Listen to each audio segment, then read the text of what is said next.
Hi there. Today we are going to make kettle corn on the stovetop from scratch. Very simple. 3 ingredients. For kettle corn, we're going to start with 1 tablespoon of sugar, and this is for a small pan with for maybe 2 people to share. And then just the original regular popcorn.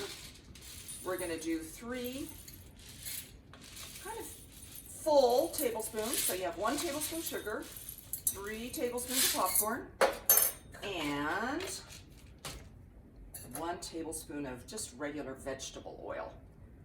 And I always keep mine, oops, that was a little more, but that's okay. This isn't an exact science. And we're going to put the lid on and crank up the heat.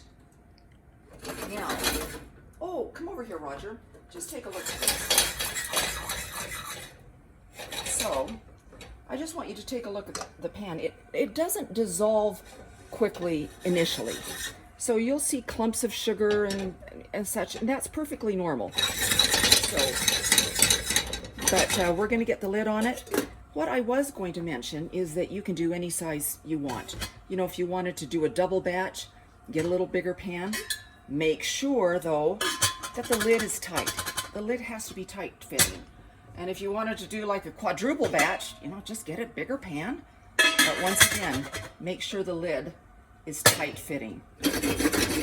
And so now my heat is on high. The reason my heat is on high is because my pans have a fairly thick bottom. If you've got a nice heavy bottom on your pans, then it can handle the high heat. But if you have kind of a skinny, flimsy pan, you're going to want to keep the heat a little lower, maybe a medium or a medium high. And you'll notice I'm just keeping the popcorn moving, and the sugar and the oil. And by the way, you can use any kind of popcorn. If you want to use the white popcorn, that's fine. Or I use the yellow, that's what I had. I would always use a clear, clean vegetable oil, not necessarily olive oil, but you can try it, you know, experiment. Maybe the kids would have fun trying different things out. And you know, kids love to make this. I think a lot of kids don't realize that you can actually, that popcorn doesn't have to be made in the microwave. You can actually make it on the stove top. So they're going to really get a kick out of this. It's going to be very amusing.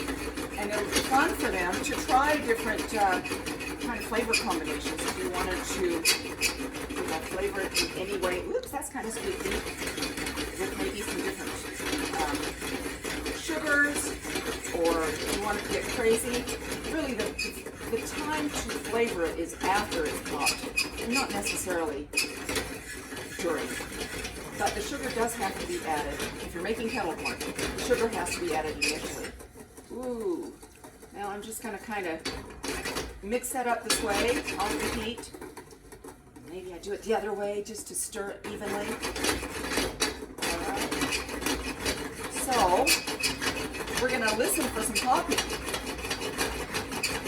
And just make sure, if your kids, maybe the first time or two, that they're supervised so they can, make sure this is done safely. But I love to pop with a glass. Come over here closer, Roger. My cameraman. I love to use a glass lid for the pan because you get to see it popping. And this is just part of the fun. Kids love to see the explosion and the pan filling gradually with the popcorn. You could never see this in the microwave. All right. So you always keep the pan moving. Never stop. We're only going to stop when the popping stops. But it's still going. Still going. Oh, it's going beyond the lid. This is good. That's a good batch of corn. Ah, yikes! This is exciting. Okay, I'm cutting. It's slowing down enough. I'm going to cut the heat. All right. Now make sure. Glad I tested that handle because it is. And the handles, the handle of the lid and the handle of the pot are kind of hot. So I'm going to take this back. All right. Woo.